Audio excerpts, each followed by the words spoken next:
Assalamualaikum warahmatullahi wabarakatuh. Alhamdulillahirabbil alamin wassalatu wassalamu ala asyrafil anbiya'i wal mursalin wa ala alihi wa ashabihi ajmain amma ba'd. Perkenalkan, kami dari kelompok 7 yang akan membawakan materi dengan tema metode mengajar yang terkandung di dalam Quran Surat Al-Ahzab ayat 21 yang berisi keteladanan, yang kedua Quran Surat An-Nahl ayat 125 yang berisi mau'izah, dan yang ketiga Quran Surat Ibrahim ayat 24-25 yang berisi tentang Amsal. Kelompok kami terdiri dari 4 anggota. Anggota yang pertama yaitu Ashwan Aziz Zulfandika dengan NIM 213111015. Yang kedua, Fakihuddin Abil Fida Ahmad dengan NIM 213111009. Yang ketiga, Karisma Hestiana Putri dengan NIM 213111007. Dan yang terakhir, saya sendiri, Konita Salma Safira dengan NIM 213111036. Baiklah, marilah kita buka diskusi pada pagi hari ini dengan membaca basmalah bersama. Bismillahirrahmanirrahim.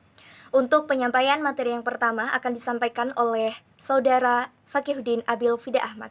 Assalamualaikum warahmatullahi wabarakatuh. Metode mengajar dari Quran Surat Al-Ahzab ayat 21 yaitu tentang keteladanan. Ayatnya yaitu Bismillahirrahmanirrahim. Laqad kana lakum fi rasulillahi uswatun hasanatun liman kana yarjullaha wal yawmal akhir wa dzakarallaha katsira. Yang artinya yaitu sungguh telah ada pada diri Rasulullah itu suri teladan yang baik bagimu, yaitu bagi orang yang mengharap rahmat Allah dan kedatangan hari kiamat dan yang banyak mengingat Allah. Yaitu Asbabun Nuzul. Surat Al-Ahzab adalah surah ke-33 dalam Al-Quran, terdiri atas 73 ayat. Surah ini termasuk golongan surah-surah Madaniyah, diturunkan sesudah surah Ali Imran. Dinamai Al-Ahzab yang berarti golongan-golongan yang bersekutu karena dalam surah ini terdapat beberapa ayat, yaitu ayat 9 sampai dengan ayat 27 yang berhubungan dengan peperangan Al-Ahzab, yaitu peperangan yang dilancarkan oleh orang-orang Yahudi yang bersekutu dengan kaum munafik serta orang-orang musyrik terhadap orang-orang mukmin di Madinah. Dalam kaitan ini, Muhammad Quraisyhab dalam tafsirnya menyatakan bahwa surat Al-Ahzab adalah surah Madaniyah. Tujuan dari diturunkannya surat Al-Ahzab khususnya ayat 21 adalah untuk memberikan kabar gembira dan hiburan kepada Nabi Muhammad SAW dan kaum mukminin saat menghadapi berbagai rintangan, siksaan, dan celaan yang dilancarkan oleh musuh Allah, di mana ujian tersebut tidak hanya menimpa mereka saja, namun juga para rasul dan nabi sebelum mereka. Sebagaimana surat ini juga untuk meneguhkan dan memperkuat dalil akan kebenaran risalah yang diemban oleh Rasulullah SAW. B yaitu nilai keteladanan. Keteladanan adalah perilaku yang mencerminkan nilai-nilai luhur yang dapat dicontohi oleh orang lain. Muhammad Nasib Ar-Rifa dalam tafsir Ibnu Katsir menjelaskan bahwa sesungguhnya telah ada pada diri Rasulullah suri teladan yang baik bagimu. Maksudnya adalah mengapa kamu tidak mengikuti dan meneladani perilaku Rasulullah. Karena itu Allah Subhanahu wa taala berfirman, yaitu bagi orang-orang yang mengharap rahmat Allah dan hari kiamat dan dia banyak mengingat Allah. Fungsi dan tujuan pokok keteladanan adalah meraih derajat takwa dan mulia di sisi Allah Subhanahu wa taala. Mulai dari fungsi moral etis, fungsi keagamaan, fungsi sosial hingga fungsi yang lainnya. Salah satu fungsi keteladanan adalah yang bersifat internal, fungsi moral dan etis, kejujuran, keteladanan, kedisiplinan, rendah hati, pengendalian hawa nafsu, saling menghargai sebagai sebagian dari perwujudan dari fungsi moral dan etis dalam keteladanan. C. Menyebut asma. Allah menyebut nama Allah adalah mengucap atau mengingat nama Allah Subhanahu wa taala dalam setiap kesempatan, baik dengan lisan maupun dengan perkataan, dengan tujuan bahwa manusia itu adalah makhluk Allah Subhanahu wa taala yang pantas untuk selalu mengingat dan menyebutnya. Heri Jauhari menyebutkan bahwa asma Allah atau berzikir adalah mengingat Allah.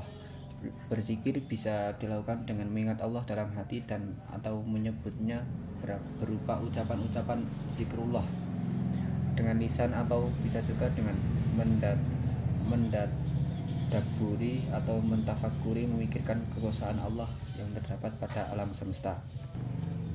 D.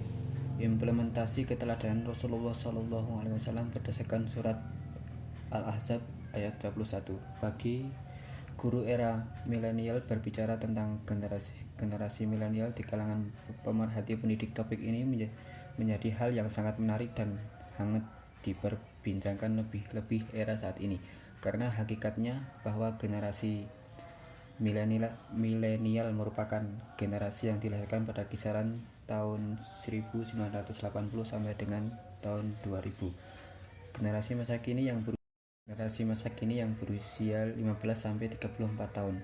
Esensinya, generasi milenial hidup di era digital dan memanfaatkan media teknologi informasi dalam kehidupannya.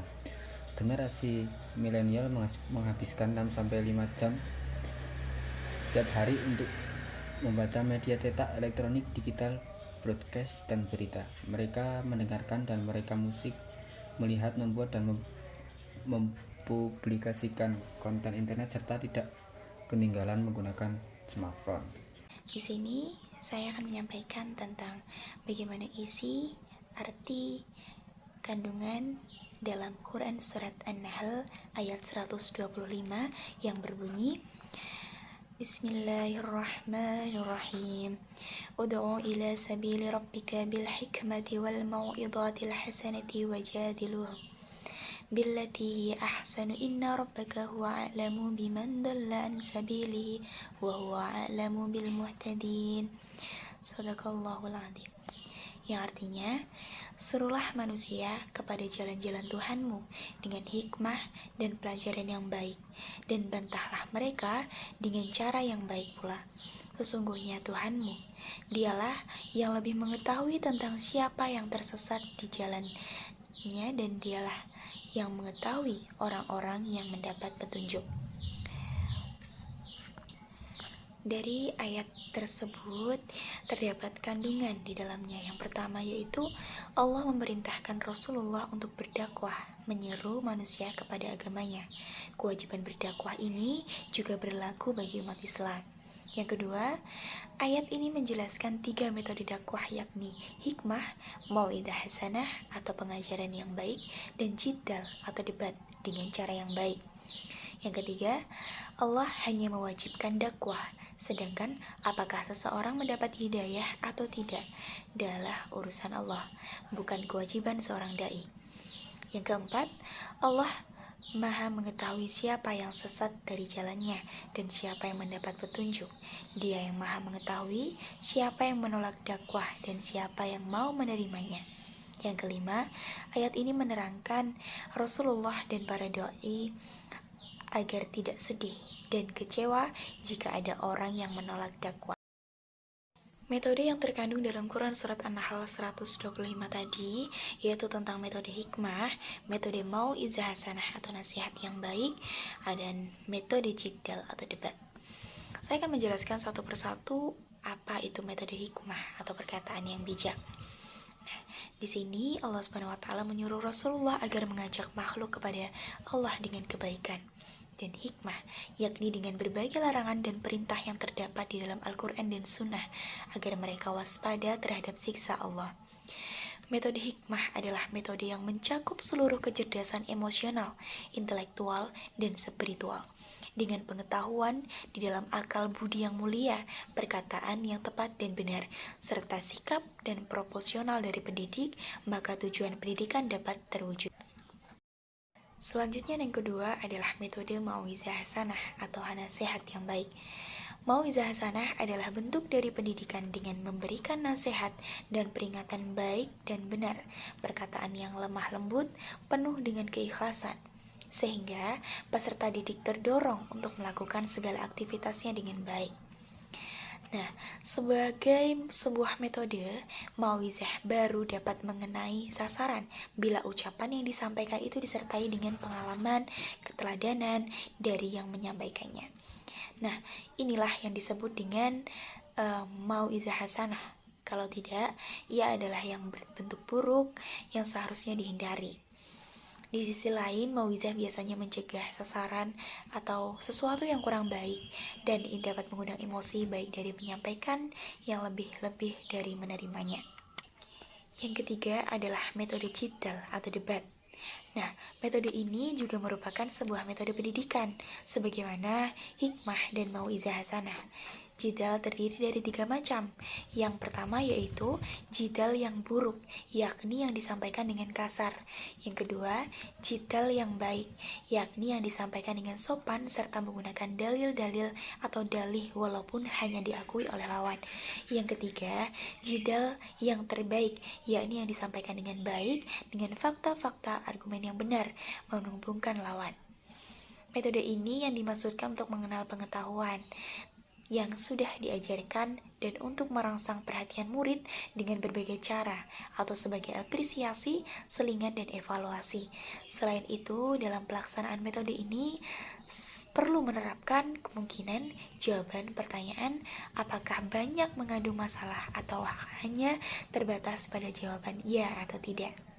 Jadi saya di sini ingin menjelaskan tentang salah satu ayat Al-Quran yang menjelaskan tentang metode mengajar, yaitu Quran surat Ibrahim ayat 24-25. Jadi di dalam Quran surat Ibrahim ayat 24-25 ini menjelaskan tentang metode mengajar amsal. Apa sih metode mengajar amsal itu? Jadi metode mengajar amsal itu adalah metode mengajar dengan perumpamaan. Jadi ketika mengajar, pendidik itu menganalogikan sesuatu dengan sesuatu yang lain yang dapat mudah dipahami oleh peserta didik, sehingga akan menghasilkan suatu pemahaman bagi pendidik atau peserta didik yang mudah dipahami. Adapun bunyi Quran surat Ibrahim ayat 24-25 yaitu A'udzu billahi minasyaitonir rajim. Bismillahirrahmanirrahim. Alam tara kaifa daraballahu mathalan kalimatan tayyibatan kasajaratin tayyibatin asluha thabitun wa far'uha fis sama'. Tu'ti ukulaha kulla hinin bi'idni rabbiha wa yadribullahul amsala linnasi la'allahum yatadakkarun. Sadaqallahul azim. Yang artinya, tidaklah kamu memperhatikan bagaimana Allah telah membuat perumpamaan kalimat yang baik seperti pohon yang baik. Akarnya kuat dan cabangnya menjulang ke langit. Pohon itu menghasilkan buahnya pada setiap waktu dengan seizin Tuhannya, dan Allah membuat perumpamaan itu untuk manusia agar mereka selalu ingat. Jadi di sini saya merujuk 3 sumber atau 3 tafsir. Yang pertama yaitu tafsir Al-Azhar, yang kedua tafsir Ibnu Katsir, yang ketiga adalah tafsir Misbah. Di dalam tafsir Al-Azhar dijelaskan bahwa Quran surat Ibrahim ayat 24-25 ini kalimat yang baik itu adalah kalimat la ilaha illallah. Dari kalimat tauhid itu inilah Islam dimulai dan juga menjadi bagian kalimat syahadat, kalimat la ilaha illallah tersebut. Jadi kalimat yang baik atau jika kalimat syahadat tersebut sudah tertanam dalam jiwa, berarti kita telah menanamkan syajaratul hayan atau disebut dengan pohon hidup atau pohon terang. Kalimat baik itu berarti juga iman, maka peliharalah dengan pupuknya, ialah ibadah dan zikir, ingat yang tidak berhenti-henti kepada Allah Subhanahu wa taala. Maka orang yang memelihara dengan memupuknya dengan zikir, ibadah, kalimat syahadat, kalimat la ilaha illallah tersebut, maka akan mendapatkan hasilnya atau buahnya, yaitu yang disebut dengan amal. Yang dijelaskan diberi perumpamaan. Maksudnya di sini yaitu perumpamaan yang indah ini supaya manusia tetap ingat agar bibit pohon itu yang telah ada dalam jiwa dan akal kita sejak kita dilahirkan ke dunia jangan sampai layu, biar terus dipupuk dan dipelihara. Biar kalimat tersebut tumbuh dengan suburnya baik pada musim apapun serta cuaca apapun. Maksudnya yaitu ketika dalam kondisi apapun dan rintangan, kesalahan atau kemudahan kita itu tetap hanya niatnya itu hanya kepada Allah, dan kita itu tetap hanya niatnya itu hanya kepada Allah Subhanahu wa taala. Yang kedua yaitu tafsir Ibnu Katsir.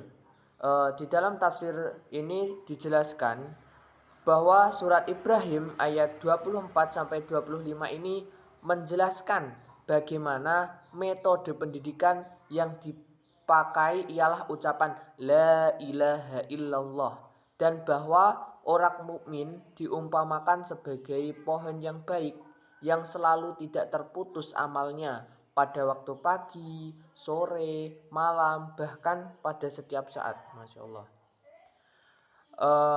Amal solehnya ini akan ke atas atau diterima oleh Allah Subhanahu wa taala. Di sini juga dijelaskan bahwa pohon yang kokoh ialah pohon kurma. Jadi pohon yang kokoh di sini dalam tafsir Ibnu Katsir itu dijelaskan merujuknya yaitu pohon kurma. Yang ketiga yaitu tafsir Misbah.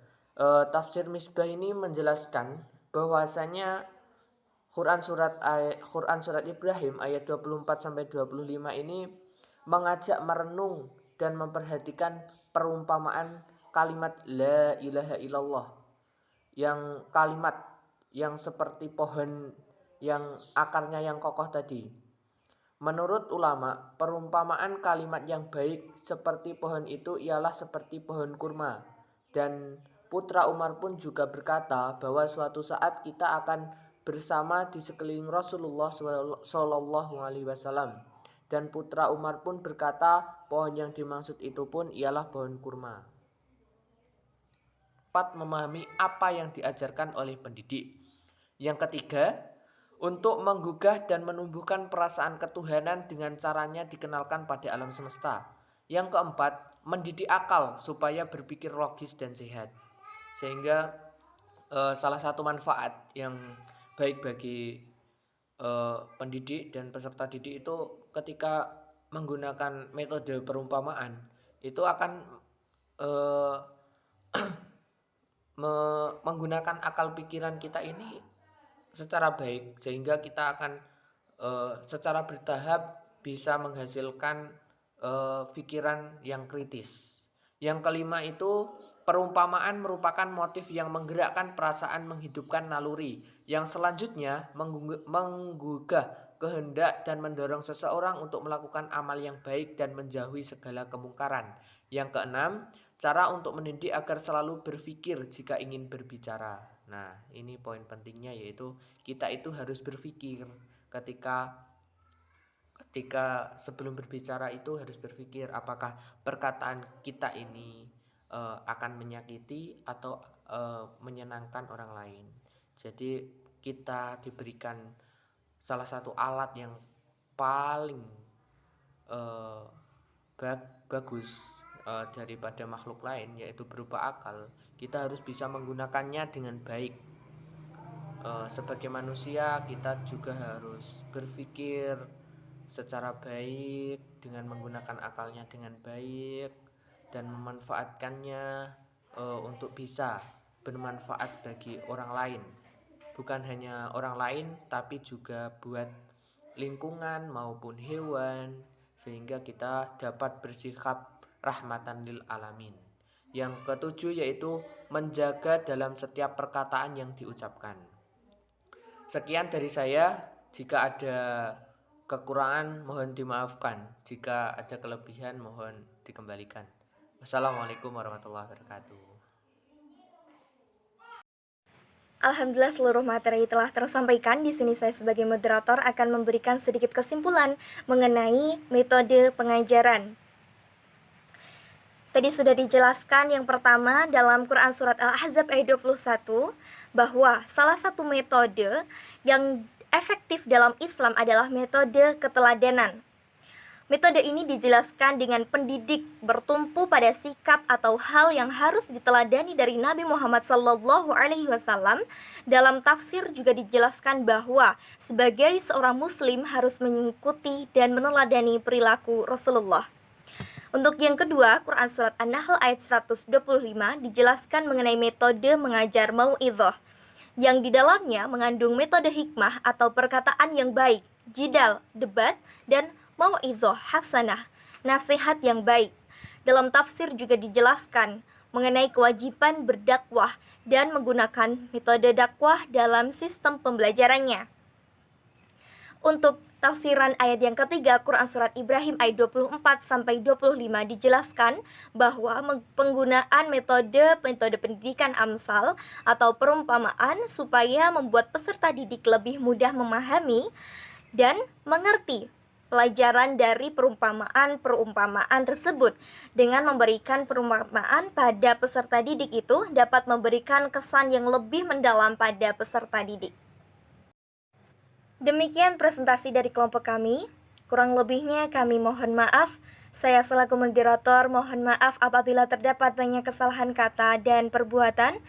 Wabillahi taufiq wal hidayah wa ridha wa inayah. Wassalamualaikum warahmatullahi wabarakatuh.